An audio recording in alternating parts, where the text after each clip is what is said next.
In today's video, I'm going to do a quick setup of DaVinci Resolve. First thing I'm going to be doing is I'm going to come to Workspace, full screen, to buy myself a little bit more real estate. I'm coming all the way down to the bottom where we've got the pages. Next to the pages, I'm going to right click and go Show Icons Only. And now I've got DaVinci Resolve as large as I can on my screen. I'm then going to head to Preferences.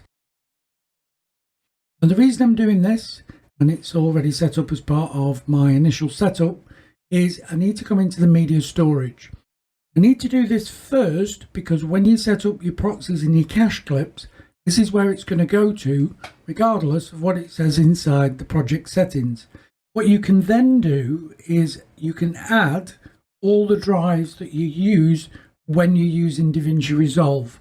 What you'll find is this checkbox is checked by default and it displays all attached storage, which is something you might not want. So if I uncheck that, it's now only going to show me what's in here. So I'm going to add some drives. So I've added a list of drives that I have inside DaVinci Resolve, and I'm going to press save. And just so you know where those are, if I come to the media page, just up here, these are the drives that I've just added. From the preferences then, I'm now going to come down to the bottom right to the project settings, and I'm going to set up my timeline and project settings. I work in 1920 by 1080, so that's great, but I work in 30 frames a second. So I'm going to change this to 30 frames a second. Now, each time I make a change in here, what I'm going to do is save it, and then I'll save it as the default as well as I go. And this is so I can do it step by step, and you can see it. So I've set my timeline up. I'm going to hold down the Alt key and press save. What the Alt key does is keep this window open, and then I can continue adding my preferences. But I'm also going to come to the top right to the three dots, and this is new in 18. We've got a quick way of just setting that as the defaults, and we can just update our settings. And now that's my default setting. Moving on, I'm going to scroll down on the same master settings page until I come to Optimize Media and Render Cache. This will be based on your computer specifications. So for my computer, which isn't that powerful, I'm going to change my media resolution for my proxies to half.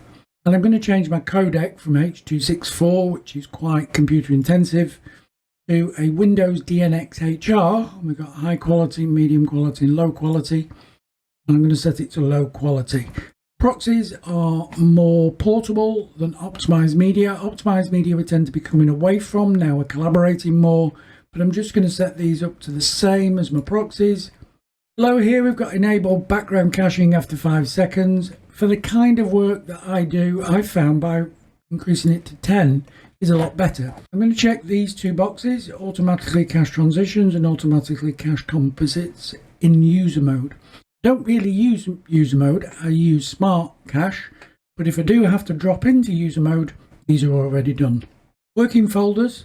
Now it's really important that we actually have the media, so as we did here, media storage, this top one. This is what's important, is because when we come to here, this is the location we want the proxies generated, cache files and gallery stills. We want them to go to the correct drive. That's all set up for me, and that's basically it in here, apart from having one more change. I don't need to go through all the others other than Fairlight. And the reason I'm coming to Fairlight is because here we've got the target loudness level and it's in LUFS, and I'm just going to change this to 14.